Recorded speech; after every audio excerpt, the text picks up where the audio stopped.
Au sommaire de ce journal, inauguration de Ivoire Trade Center par la première dame de Côte d'Ivoire, Dominique Ouattara, un nouveau centre dédié aux affaires. La 3e édition du prix d'excellence de la bonne gouvernance des entreprises publiques a livré son verdict. La BNI, Banque nationale d'investissement, rafle le super prix. Et puis les résultats enregistrés par la Société Générale Côte d'Ivoire au titre du premier semestre 2021 sont positifs malgré la Covid-19.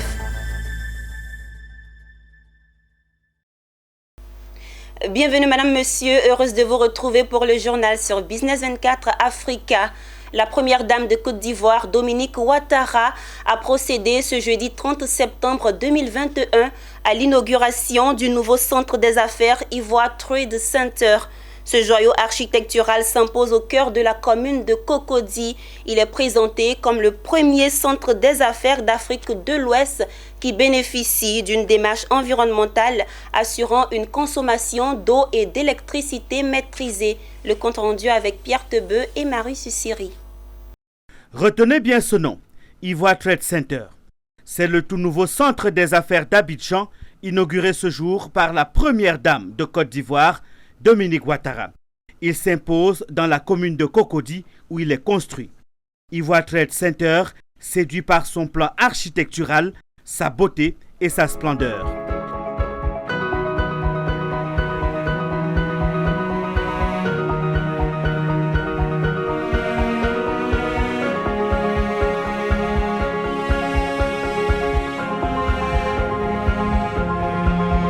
Bâti sur 4 étages en 4 tours cubiques sur une superficie de 1700 mètres carrés, Ivoire Trade Center est baigné de lumière par sa pyramide de verre, ses galeries et jouit d'une vue lumineuse exceptionnelle.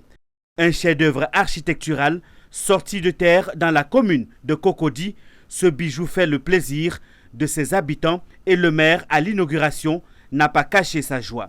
Une imagination d'Euclide Fakori, le nouveau centre des affaires d'Abidjan offre une grande commodité et une sécurité de standard international. Il a remercié la première dame de Côte d'Ivoire qui lui fait l'honneur d'inaugurer cette œuvre. Ce nouveau centre d'affaires offre un beau cadre de travail.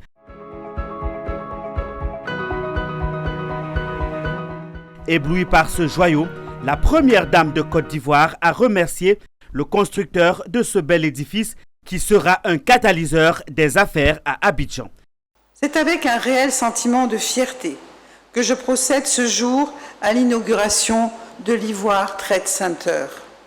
Ce joyau architectural, dans un site aussi exceptionnel, est un cadre tout à fait propice aux affaires, à la restauration et à la détente.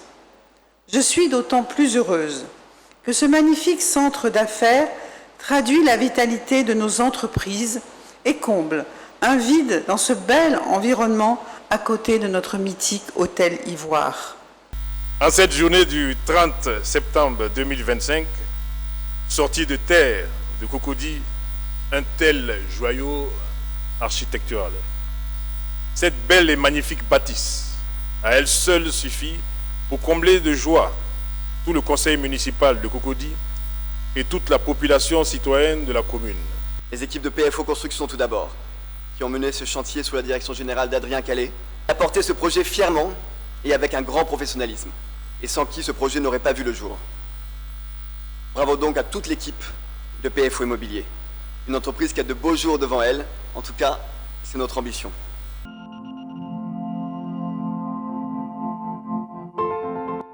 Ivoire Trade Center est le premier centre d'affaires d'Afrique de l'Ouest à bénéficier d'une démarche environnementale EDGE décernée par la Banque mondiale assurant une consommation d'eau et d'électricité maîtrisée. Le coût total du projet s'élève à plus de 31 milliards de francs CFA.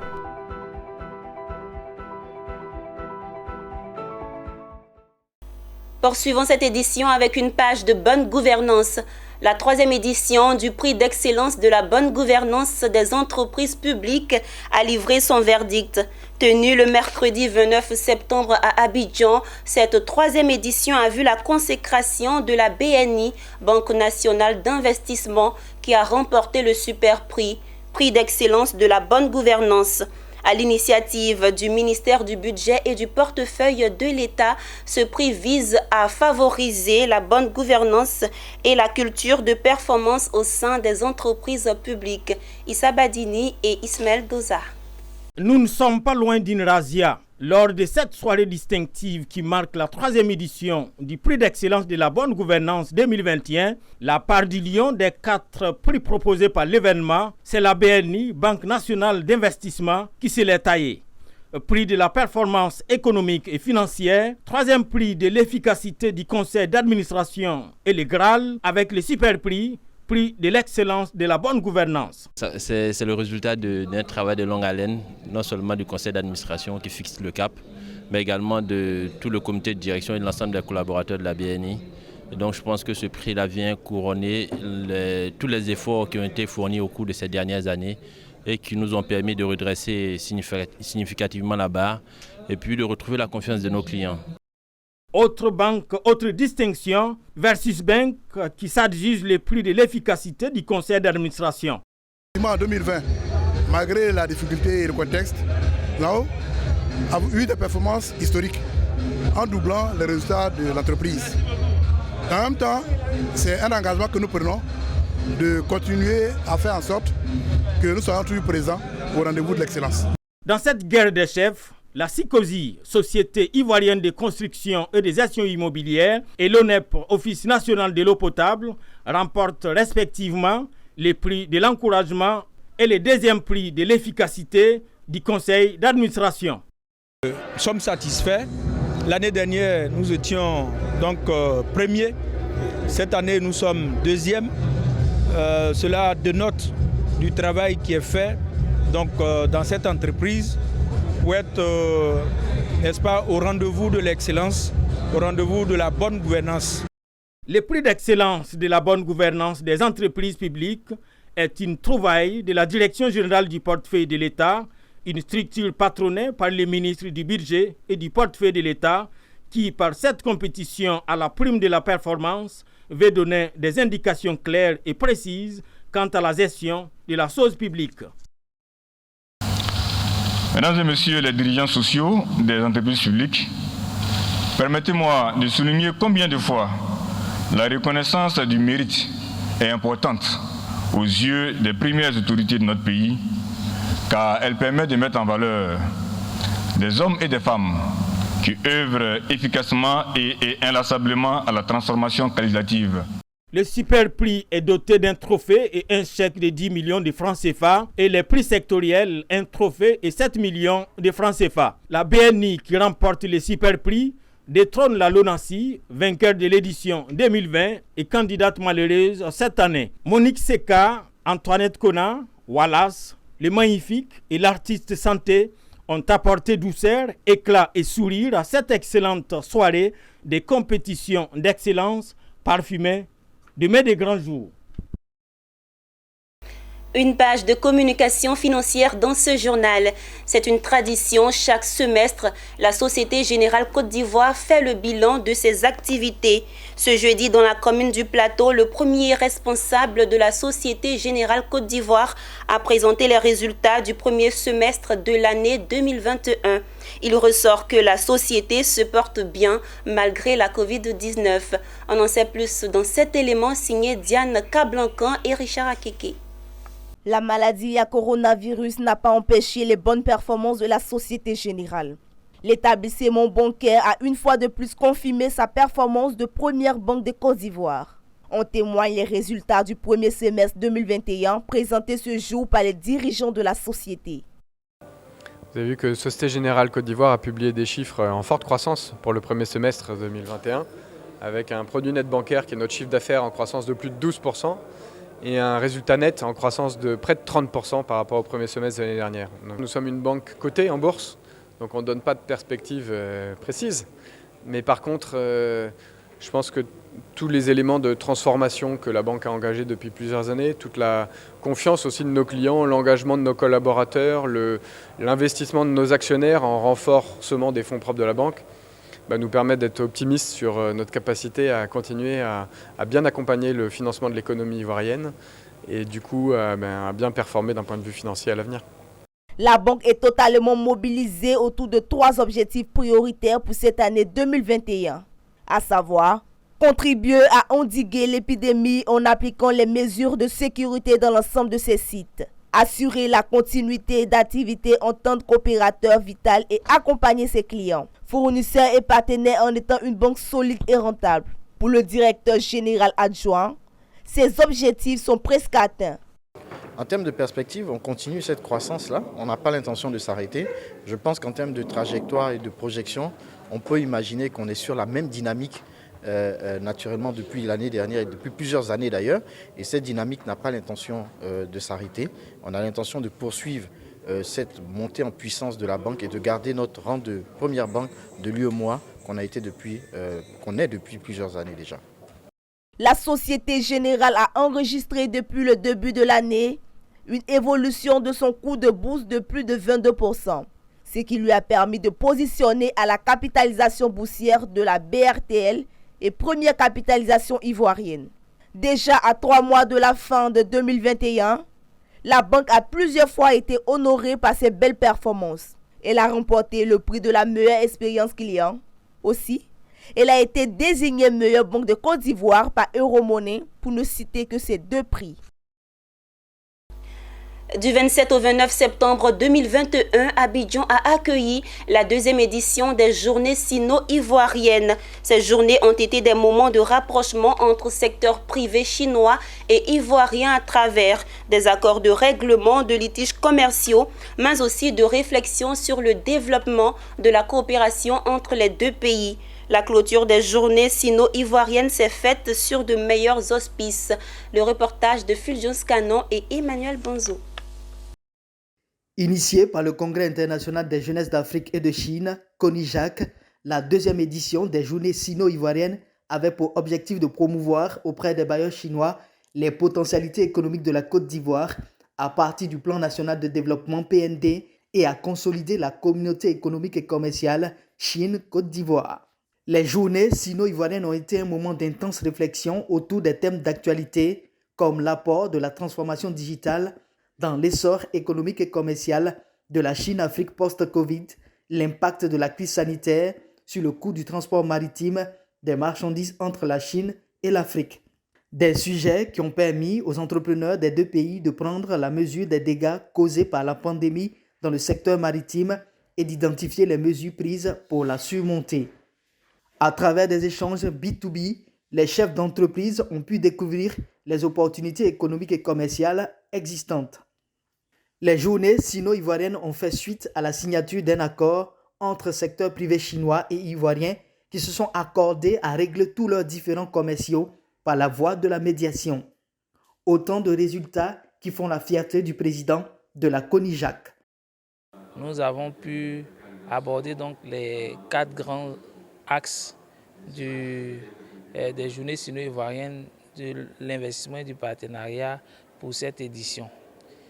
Et la cerise sur le gâteau, c'est bien entendu la signature de la convention entre la Cour d'arbitrage de Côte d'Ivoire et la Commission internationale d'arbitrage de Chine. Mais les travaux sur les objectifs que nous nous sommes assignés à la convocation de cette édition vont se poursuivre jusqu'à la prochaine édition. Plusieurs participants, dont des opérateurs économiques et chinois, ont pris une part active à ces journées pour des connexions d'affaires, mais également de partage d'expériences. Pour moi, c'est une bonne occasion pour participer à ces développements parce que c'est une opportunité pour moi de partager les expériences de l'autre exploitation au continent africain. C'est vraiment, ce matin, je suis tellement heureux parce qu'on peut partager des expériences avec les confrères chinois, c'est-à-dire avec les autres banques locales, avec les autres experts. En tant qu'acteur majeur bancaire en Côte d'Ivoire et groupe bancaire important en Afrique, nous soutenons et encourageons de telles initiatives qui contribuent à renforcer les relations entre la Chine et la Côte d'Ivoire. Tout à l'heure, lors de la conférence, ça a été dit qu'ils sont en train de mettre en œuvre une politique pour permettre le financement des projets des PME et on espère vraiment que cela va se faire. Notons que plusieurs personnalités politiques et diplomatiques ont elles aussi pris part à cette deuxième édition des Journées sino-ivoiriennes. Parlons de formation à présent dans cette édition. Les dirigeants et cadres d'entreprises du programme national de restructuration et de mise à niveau en Côte d'Ivoire bénéficient d'une formation sur la gestion de la maintenance industrielle. Ce séminaire devrait les amener à comprendre l'importance des outils et les méthodes de la gestion de maintenance et leur impact sur la chaîne de valeur de l'entreprise. Tout ceci pour assurer un développement à long terme de leurs différentes organisations.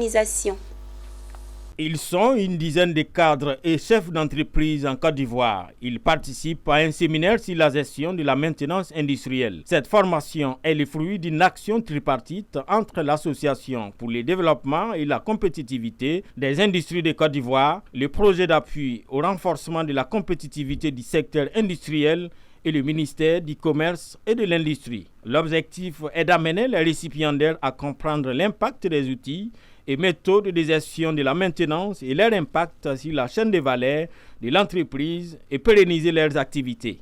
Dans notre département, dans notre exploitation des mobiliers électromécaniques et qui nécessitent vraiment un volet important de maintenance. Et je pense que durant ces 4 jours, nous allons avoir les outils, les moyens et toutes les stratégies à mettre en place au niveau de nos départements. Il faut dire, en tout cas, la formation est la bienvenue parce qu'elle nous a permis au moins d'apprendre plusieurs notions telles que la définition, les moyens mis en place pour évoluer dans le service et puis comment anticiper les pannes. En tout cas, ça nous apprend plusieurs choses. Ce séminaire sur la gestion de la maintenance industrielle a été assuré par le cabinet Irenx Consulting. Ce cabinet spécialiste des questions industrielles a axé sa formation sur la définition de la problématique, le contexte dans lequel évoluent les entreprises et les défis sécuritaires et environnementaux auxquels elles sont confrontées dans leur processus de labellisation et certification. L'objectif, c'est quoi? L'objectif d'abord, c'est de faire comprendre aux participants les outils, les méthodes de la gestion de la maintenance industrielle et l'impact de cette maintenance-là sur la chaîne de valeur de l'entreprise dans une logique de développement durable. À l'issue de cette formation qui a duré du 28 septembre au 1er octobre, il est attendu des participants une appropriation des outils et méthodes de la gestion de la maintenance industrielle et surtout prendre conscience de son impact sur le développement des performances industrielles et sur les résultats financiers de l'entreprise. C'était un reportage commenté par Issa Badini. La 6e édition de la Journée internationale de l'interprétation et de la traduction s'est tenue dans la maison du patronat ivoirien. Les acteurs de ce secteur se sont réunis pour réfléchir à la révalorisation de leur secteur d'activité dans un nouveau contexte marqué par la Covid-19. Ils ont profité de l'occasion pour inciter les jeunes à embrasser le métier d'interprète et de traducteur. En mars 2020, la Côte d'Ivoire a connu son premier cas de maladie à coronavirus. Tout de suite, de nombreuses mesures sanitaires ont été mises en place pour prévenir et lutter contre cette pandémie. Ces mesures ont pour la plupart rendu difficile l'exercice de certains métiers, parmi lesquels l'interprétation. L'interdiction de rassemblement de plus de 50 personnes et les mesures de distanciation sociale ont amené le secteur à se réinventer à travers de nouveaux outils de communication tels que Zoom, Teams. Plus d'un an après, les acteurs du secteur, réunis à la 6e édition de la Journée internationale de l'interprétation et de la traduction, se penchent sur les questions à travers la thématique. On n'a jamais été aussi proche. Parce qu'avec Covid, les distanciations sociales et les restrictions ont été vaincues par la technologie. Nous célébrons donc cette nouveauté, cette nouvelle façon de vivre, de travailler. Aujourd'hui, un interprète ivoirien peut travailler en la même cabine qu'un interprète qui est à Madagascar et qui est en Russie grâce à la technologie. Il y a ça. Mais aussi parce que nous avons décidé de nous mettre ensemble du point de vue de la professionnalisation de ce métier en hissant nos façons de faire aux normes et exigence du secteur économique de la Côte d'Ivoire. La journée internationale de l'interprétation et la traduction a également été une plateforme pour l'industrialisation et la revalorisation du métier et la professionnalisation des acteurs. Tout ceci pour un changement de regard sur ces secteurs d'activité et susciter l'intérêt des jeunes à y mener une carrière. L'industrialisation du secteur des langues vient de ce que nous avons eu en Côte d'Ivoire une très grande propagande autour des questions de sciences et ceux qui font les langues ou qui étudient des langues ne se sentent pas investis de missions professionnelles pour pouvoir développer des entreprises. Dans le comportement que ceux qui nous achètent ont, on voit bien à quel prix ils veulent acheter. Et quand je parle de prix, pas seulement d'argent, je parle de valeur accordée à l'interprète, aux formateurs de langue, aux traducteurs. En général, quand ils font leur budget, ils font tout leur budget et quand il reste un petit sou, alors on penserait à l'interprète, mais personne ne s'hasarde à ce jeu-là quand il faut penser à la salle de l'un des plus grands hôtels de la place. Donc il est important d'accorder de l'importance au métier des langues et ce n'est pas les autres qui doivent le faire, c'est d'abord nous. C'est pour cela que nous nous réunissons régulièrement pour que ceux qui font les langues, qui en font des métiers, soient fiers d'eux. Un interprète est un professionnel qui, à l'oral, met un discours dans une langue, quand le traducteur met le discours ou un texte dans une autre langue à l'écrit. Deux métiers aujourd'hui indispensables pour rassembler et faciliter la communication entre les personnes d'origine diverses dans un monde devenu un village planétaire. Merci de rester fidèle à votre chaîne panafricaine d'information économique.